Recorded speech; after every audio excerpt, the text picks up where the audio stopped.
Hi everyone, welcome to my YouTube channel. कैसे हैं आप सभी? आई होप आप सभी अच्छे होंगे। वीडियो को स्टार्ट करने के पहले मैं आपको बता दूं कि जो हमारा नया बैच है वो 8 सितंबर से स्टार्ट हो रहा है ऑफलाइन का। अगर किसी को भी ऑफलाइन ट्रेनिंग लेनी है तो नीचे दिए गए नंबर पर कॉल करके आप अपनी सीट को बुक करा सकते हैं। चलिए मैं अब वीडियो को स्टार्ट करता हूँ। जैसे कि आपने थंबनेल में देखा था, आज का जो टॉपिक है कि जो मीडियाटेक के फ़ोन्स होते हैं इसमें काफ़ी प्रॉब्लम्स आती है। कई बार क्या होता है कि मीडियाटेक के फ़ोन, जैसे मैं एक एग्जांपल लेता हूँ। मेरे पास एक एग्जांपल है मीडियाटेक का MT6357 CRV पावर आईसी लगी है। ऐसे जो फ़ोन आते हैं उसमें कई बार आपने देखा होगा कि डेट फ़ोन आया, शॉर्टिंग नहीं है। हमने पावर आईसी भी चेंज कर दी तब भी ऑन नहीं हुआ। हमने CPU भी रिवॉल्व कर दिया तब भी ऑन नहीं हुआ।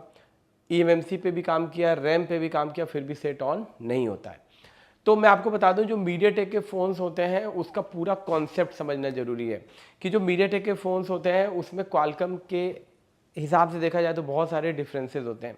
तो आज मैं मीडियाटेक के वो आपको बेहतरीन टिप्स देने वाला हूँ जिससे कि अगर कोई भी मीडियाटेक का फ़ोन आए तो आप उसको ईजिली डायग्नोसिस कर पाओगे और अब आपकी दुकान से मीडियाटेक के जितने भी डेड फ़ोन आते हैं वो रिटर्न नहीं होंगे। तो चलिए वीडियो को स्टार्ट करते हैं। आज का टॉपिक रहने वाला है कि अगर कोई भी मीडियाटेक का फ़ोन आता है, जैसे मैंने आज एक एग्जांपल लिया 6357 CRV और वो डेड है, लो बूटिंग का है, तो उसको किस तरीके से डायग्नोसिस करेंगे। तो चलिए वीडियो को स्टार्ट करते हैं।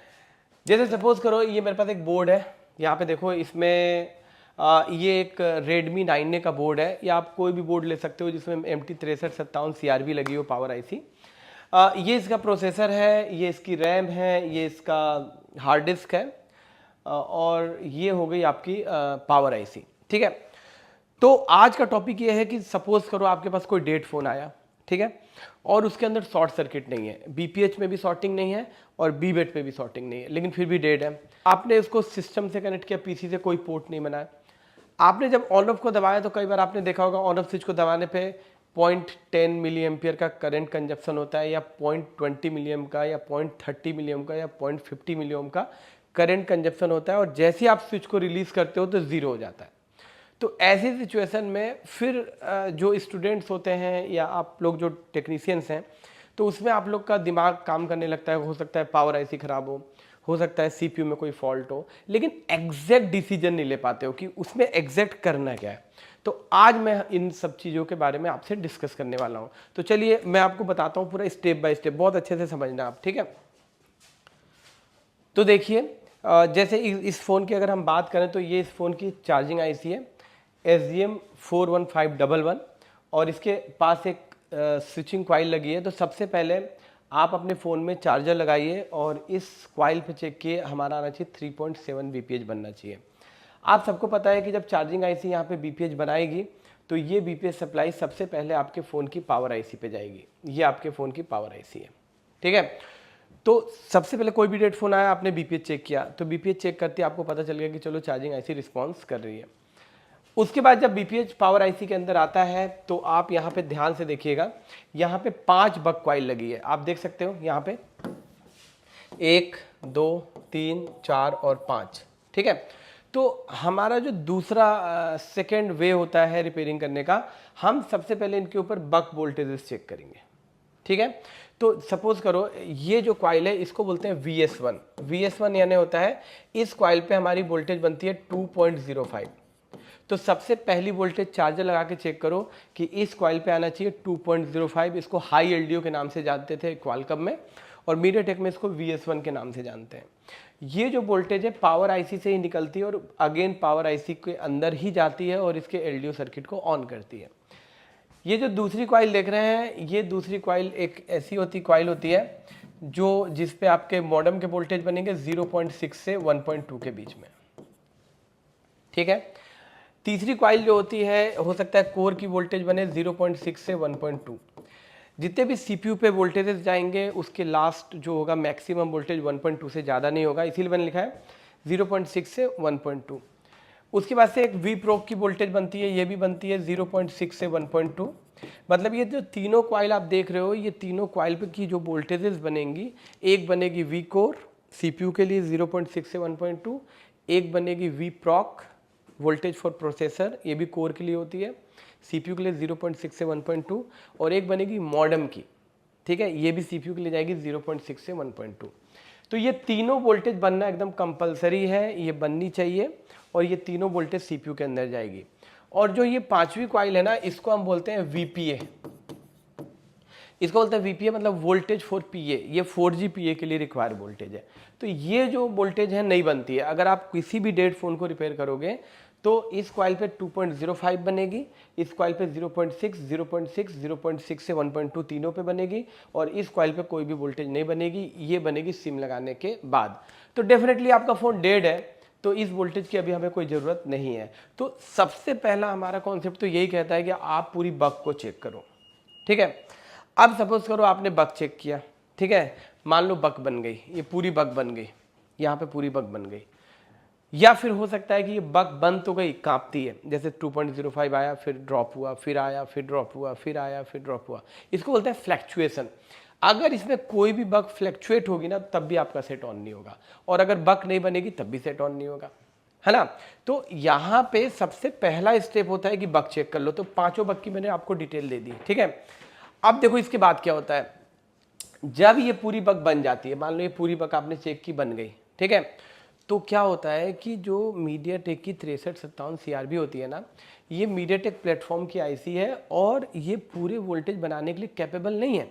जैसे आपको याद होगा जो क्वालकॉम के फ़ोन्स होते हैं उसमें लो एलडीओ भी बनता है, लेकिन यहाँ पे आप देखिए आईसी ने कहीं पे लो एलडीओ नहीं बनाया, यानी 1.3 की वोल्टेज नहीं बनाया। लेकिन हर फ़ोन में आप देखोगे एक हाई एलडीओ बनता है और एक लो एलडीओ बनता है, लेकिन इसमें आपने देखा कि यहाँ पे 2.05 का हाई एलडीओ तो बन गया, लेकिन लो एलडीओ नहीं बना। तो मीडियाटेक की ये जो आईसी आप देख रहे हो ना, ये इतनी कैपेबल नहीं है कि ये पूरे वोल्टेज को बना पाए। तो जितने भी फ़ोन आपके पास आएंगे जिसमें MT 6357 CRB लगी है ना, इसके अंदर एक्सटर्नल बक कन्वर्टर लगा होगा। एक्सटर्नल बक कन्वर्टर का मतलब होता है कि ये आईसी अकेले पूरी वोल्टेज नहीं बना सकती है, इसीलिए कंपनी ने इस पे लोड नहीं दिया। कंपनी ने सोचा यार अगर पूरा लोड इस पे दे देंगे तो हो सकता है शॉर्ट कर जाए, सस्ती आईसीज होती हैं। तो कंपनी ने क्या किया कि पावर आईसी को लगाया और इसका कुछ काम दूसरी आईसी को सौंप दिया कि भैया कुछ काम जो है ना तुम संभाल लो, इसके बस की बात नहीं है, ठीक है। तो वो जो कुछ काम संभालने वाली आईसी है उसको बोलते हैं एक्सटर्नल बक कन्वर्टर, मतलब वो भी पावर आईसी का एक पार्ट है, ठीक है। तो आप देखोगे जब भी फ़ोन को रिपेयर करोगे ये 6357 CRB, तो आप एक इस तरीके की आईसी मिलेगी जिसपे लिखा होता है Z03। आप देख रहे हो ये 8 पिन की एक आईसी है, यहाँ पे ये देख रहे हो, ये 8 पिन की जो आईसी है, ये आईसी क्या करती है कि ये लो एलडीओ बनाती है। तो एक बार इसको मैं ना सर्किट के थ्रू आपको एक्सप्लेन करता हूँ, सर्किट के थ्रू आपको ज़्यादा समझ में आएगा कि ये आईसी क्या काम करती है और इसके आगे का स्ट्रक्चर कैसा है। तो आइए मैं आपको एक बार सर्किट के थ्रू समझाता हूँ। देखिए मैंने आपके लिए एक सर्किट डिज़ाइन किया हुआ है। अगर इस कॉन्सेप्ट को आप समझ गए ना, तो मीडियाटेक का 6357 CRB वाले जितने भी फ़ोन है रिटर्न नहीं जाएंगे डेड में। देखिए सबसे पहले मैंने आपको समझाया कि ये चार्जिंग आईसी है, इसने यहाँ पे बीपीएच को बीसीज बोलते हैं, मीडियाटेक में बीपीएच बनाया और इसने दिया पावर आईसी को, ठीक है। अभी आपको मैंने थोड़ी देर पहले बताया कि पावर आईसी के पास 5 कॉइल लगी थी, बक कॉइल। तो देखिए यहाँ पे मैंने 1 2 3 4 और 5 बक कॉइल बना दी, ठीक है। तो देखिए पहली बक बनाती है मॉडेम की जो सीपीयू को जाती है 0.6 से 1.2, दूसरी कॉइल बनाती है वी कोर की 0.6 से 1.2, तीसरी कॉइल बनाती है वी प्रॉक की, ये भी सेम 0.6 1.2। ये तीनों वोल्टेज बन के सीपीयू के अंदर जाती है। चौथी वोल्टेज होती है BPA, voltage for PA, 4G पीए के लिए। तो इसको अपन को चेक नहीं करना है, ये तो सेट ऑन होने के बाद की बात है। पांचवी जो वोल्टेज होती है इसको बोलते हैं VS1 2.05, जिसको हम हाई एलडीओ के नाम से जानते हैं, ठीक है। तो अगर ये पांचों वोल्टेज बन गई पावर आईसी में, अपन चार्जर इंसर्ट करके चेक करेंगे, ध्यान रखना। तो इसका मतलब हम समझते हैं कि मीडियाटेक 6357 CRB का बक सर्किट ठीक है, अभी पावर आईसी पे काम करने की जरूरत नहीं है। और अगर अभी भी आपका फ़ोन ऑन नहीं हुआ तो आप एक दिमाग में रखना एक चीज़ कि अभी और भी पावर आईसी के और भी डिपार्टमेंट्स बाकी हैं, ठीक है। अब देखो, अब कंपनी एक 8 पिन का एक्सटर्नल बक कन्वर्टर लगाती है, जो अभी मैंने आपको बोर्ड में दिखाया। 8 पिन की एक आईसी होती है और इसकी पहचान होती है कि इसके ऊपर Z03 लिखा होता है और यहाँ पे एक बक कॉइल भी मिलती है। तो आप ध्यान से देखो क्या होता है कि इस आईसी को क्यों बनाया गया। इस आईसी को इसीलिए बनाया गया कि एक और वोल्टेज ऐसी है जो पावर आईसी नहीं बना रही है, तो वो काम इसको सौंप दिया कि भैया तू बना ले, ठीक है।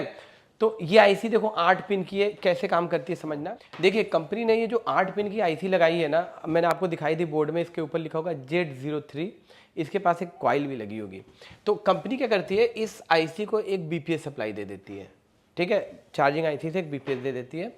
और जैसी पावर आईसी हाई एलडीओ बनाती है VS1 2.05, तो ये वोल्टेज जैसी इस आईसी को मिलती है तो ये अनेबल हो जाती है, मतलब इसको पता चल जाता है कि मुझे काम करना है। और जैसे ही आईसी अनेबल होगी और यहाँ पे बीपीएच मिलेगा ना, तो तुरंत यहाँ से एक वोल्टेज आउट कर देती है आईसी, और ये वोल्टेज होता है 1.4, ठीक है, इसको बोलते हैं लो एलडीओ।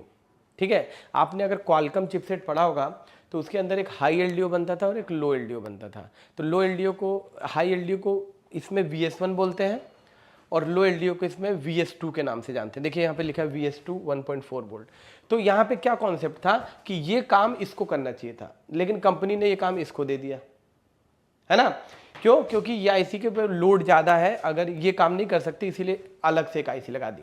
तो आप समझ गए होंगे कि ये जो वोल्टेज बनती है 1.4, ये वापस घूम के पावर आईसी के अंदर जाती है और इसके एलडीओ सर्किट को ऑन करती है।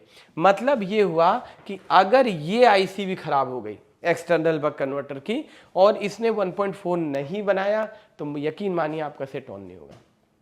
आप बार बार पावर आईसी 1 बार 2 बार 3 बार 4 बार 5 बार 6 बार बदलते रहो, लेकिन आपका सेट ऑन नहीं होगा। भले ये पूरी वोल्टेज बनेगी, ये सब बनेगी, लेकिन ये एक्सटर्नल बक कन्वर्टर जब तक काम नहीं करेगा, लो एलडीओ नहीं बनेगा, तो ये आईसी भी ऑन नहीं होगी, मतलब आपका फ़ोन ऑन नहीं होगा। तो ध्यान रखिएगा, अगर पावर आईसी आपने चेक किया और पूरी बक बन रही है, तो आपको इस बक के आउटपुट्स को भी चेक करना है। ठीक है, अभी मैं आपको ना प्रैक्टिकल करके दिखाता हूँ कैसे चेक करना है। तो अपन सीख गए हैं कि हमारे फ़ोन में अगर जब भी हम 6357 CRB वाला कोई भी फ़ोन रिपेयर करेंगे तो 2 पावर आईसी हो गई। मतलब पावर आईसी आपके लिए आसान शब्दों में बता रहा हूँ कि एक तो पावर आईसी ये हो गई जो बक बना रही है, और एक और बक ये भी बना रही है 8 पिन की आईसी, और यहाँ पे 1.4 अपन चेक करेंगे। अगर यहाँ पे 1.4 बन गए तो ये आईसी ठीक है। अगर इस कॉइल पे 1.4 नहीं बने तो समझ लो ये आईसी क्या हो सकती है, खराब हो सकती है, इससे भी आपका फ़ोन डेड हो सकता है। तो चलो आगे चलते हैं। तो इस आईसी को कभी मिस मत करना, ठीक है, इस पे वोल्टेज आपको जरूर चेक करना है। अब ये आईसी जब ये वोल्टेज निकालती है यहाँ पे 1.4, तो ये वापस ऐसे घूम के पावर आईसी के अंदर जाते हैं और इसके एलडीओ डिपार्टमेंट को ऑन करते हैं। आपको एलडीओ पता होगा, एलडीओ मतलब पावर आईसी के अंदर बहुत सारी छोटी छोटी लो एम्पेयर की वोल्टेज बनती है, जैसे 1.2, 1.8, 1.8, डिफ़ॉल्ट ऑन, डिफ़ॉल्ट ऑफ, 2.8, 3.3, बहुत सारी एलडीओ वोल्टेज बनती है। तो ये वोल्टेज जब वापस घूम के जाती है ना, तो ये पावर आईसी के एलडीओ वोल्टेज को एक्टिव करती है। मान लो अगर ये वोल्टेज नहीं बनेगी ना, तो फिर पावर आईसी के एलडीओ वोल्टेज एक्टिव नहीं होंगे और आपका सेट ऑन नहीं होगा। अब क्या होता है कि अब हो गई अब पावर आईसी नंबर 1 और पावर आईसी नंबर 2, ये 2 पावर आईसी हो गई, है ना। तो अब इसको कंप्लीट पावर आईसी तो बोलोगे नहीं, क्योंकि ये तो एक ही बक बना रहा है, इसीलिए इसका नाम होता है एक्सटर्नल बक कन्वर्टर। ठीक है, अब क्या होता है कि जब ये दोनों आईसी ऑन होगी, मान लो, ठीक है, समझना, दोनों आईसी ऑन होगी, तो दोनों आईसी ऑन होने के बाद अभी एक और पावर आईसी का पार्ट बाकी है। अगर वो खराब होगी तब भी आपका सेट ऑन नहीं होगा। अब देखो ये जो 1.4 वाली जो सप्लाई है, ये फिर यहां से देखो निकलती है, ये देखो यहां से ऐसे निकली, और ये फिर एक और आईसी को मिलती है जो 6 वोल्ट की आईसी है। देखो यहाँ पे इसको बोलते हैं एलडीओ। तो यहाँ पे आप देखो 1.4 वोल्ट आते हैं, जो इस आईसी ने बनाया, वही वाली वोल्टेज का यूज पावर आईसी में भी कर लिया और इसी वोल्टेज को दे दिया इस 6 वोल्ट की आईसी को। आपको पता है इस 6 वोल्ट की आईसी का क्या काम है? इस 6 वोल्ट की आईसी का काम है कि ये जो 1.4 वोल्ट बनी है ना, इसको लेना और आउटपुट में 1.2 निकालना, मतलब 0.2 वोल्ट को ड्रॉप करेगी। 1.4 इनपुट लेगी और आउटपुट देगी 1.2, तो 0.2 ड्रॉप हुआ, और ये वोल्टेज फिर से सीपीयू के अंदर जाएंगे और ये बक का काम करेंगे। मतलब ये हुआ कि हमको एक और वोल्टेज की जरूरत है, VA12 बक 0.6 से 1.2 जो बनती है। ये वोल्टेज यहां बननी थी, लेकिन ये आईसी वीक है। ये ऐसा डिज़ाइन किया गया MT 6357 CRB के अंदर वो कैपेबिलिटीज़ नहीं है कि वो लो एलडीओ भी बना ले और VA12 भी बना ले। इसीलिए कंपनी ने इस आईसी को बोला कि भैया तू ये 5 ही वोल्टेज बना, 6ठी के लिए हमने ये रखा और 7वीं के लिए ये रखा आईसी।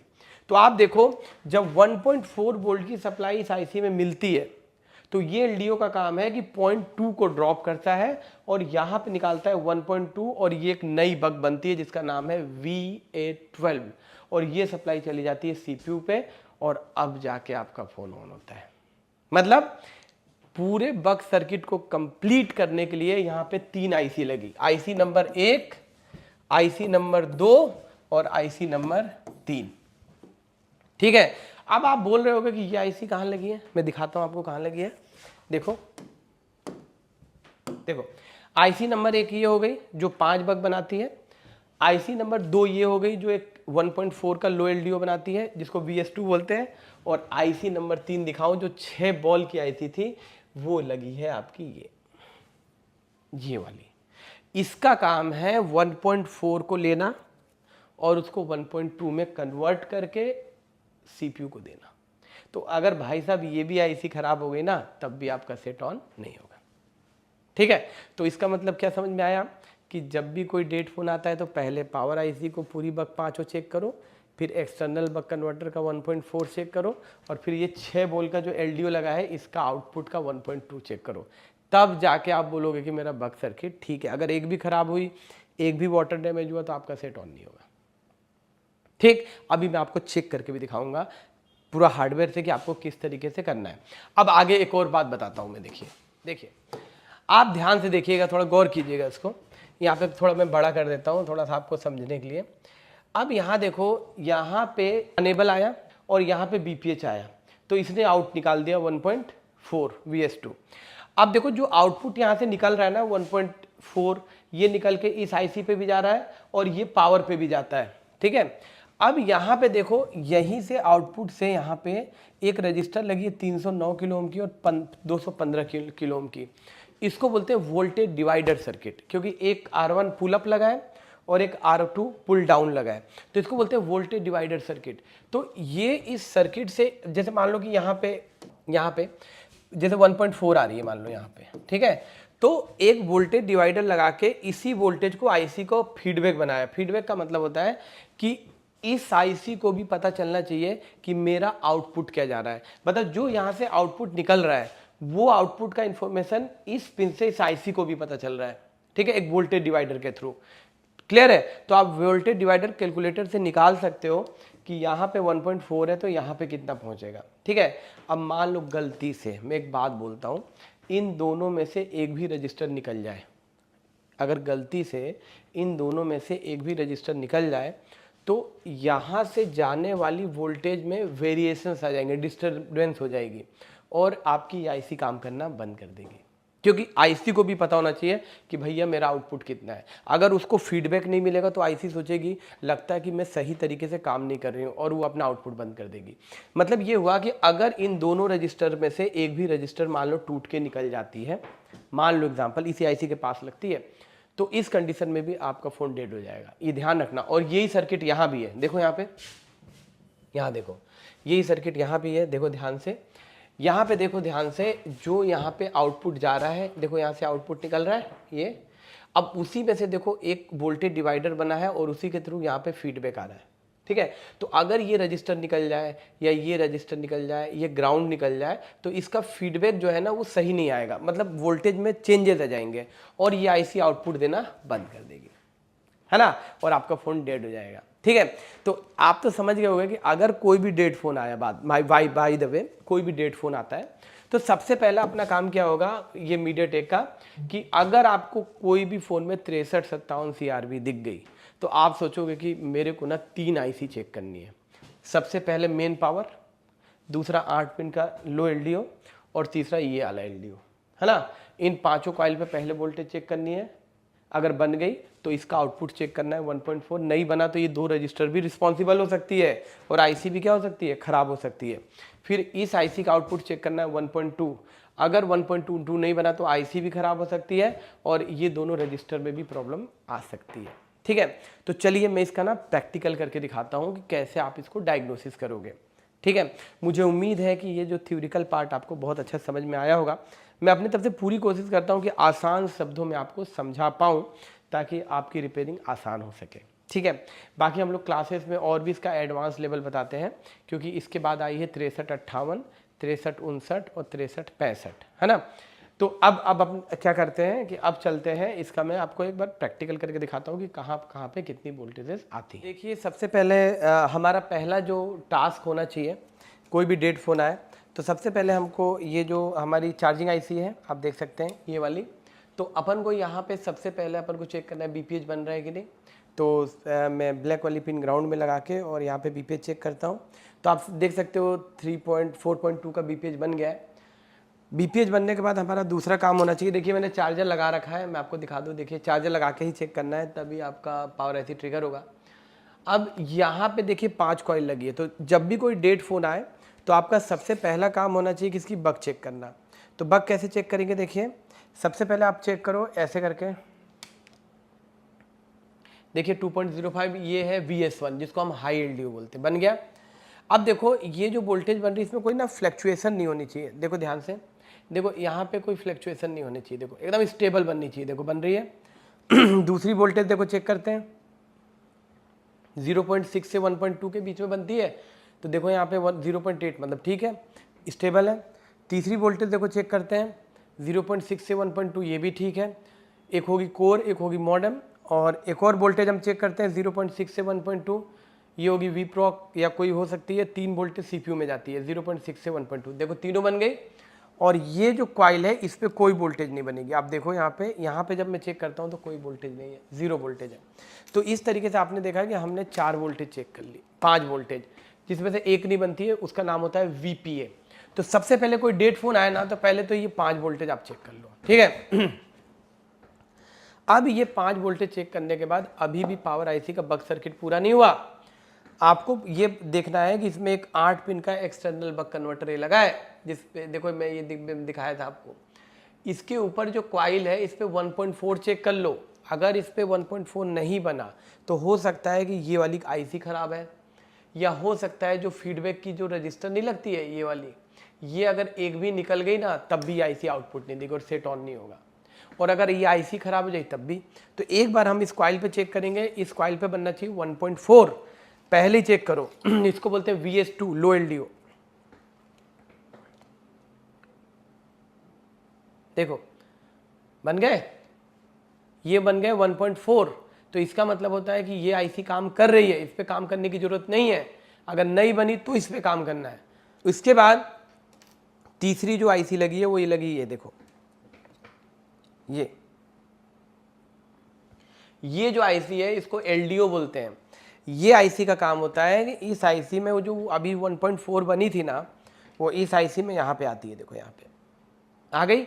अब ये आईसी का काम ये है कि इस वोल्टेज को 1.4 यहाँ आएगी और यहाँ से निकालेगी 1.2, देखो यहाँ पे निकल गई, और ये वोल्टेज चली जाएगी सीपीयू के अंदर। तो अगर ये वाली आईसी भी खराब हो गई, ये वाली, और यहाँ पे 1.2 नहीं आया तो फिर आपका सेट ऑन नहीं होगा। या ये जो 2 रजिस्टर देख रहे हो याली, इसमें से एक भी रजिस्टर टूट के हट गई तो इस आईसी को फीडबैक नहीं मिलेगा, फीडबैक नहीं मिलेगा तो तब भी आपका सीपीयू पे वोल्टेज नहीं जाएगी और सेट ऑन नहीं होगा, और पूरी बकें फ्लैक्चुएट होने लगेगी। मैंने जो 5 बक चेक की ना वो सब कांपने लगेगी। कई बार आप लोग यहाँ से सील उखाड़ देते हो, यहाँ पे सील उखाड़ देते हो, तो ये रजिस्टर का ग्राउंड निकल जाता है, और जैसे ग्राउंड निकलेगा तो फीडबैक मिलना बंद होगा और ये आउटपुट देना बंद कर देगा, सेट आपका डेड हो जाएगा, ठीक है। तो इस तरीके से आपने देखा कि एक मीडियाटेक 6357 CRV वाले फ़ोन में आपको 3 आईसी की आउटपुट्स को चेक करना पड़ता है, कैसे करना पड़ता है वो मैंने बता दिया।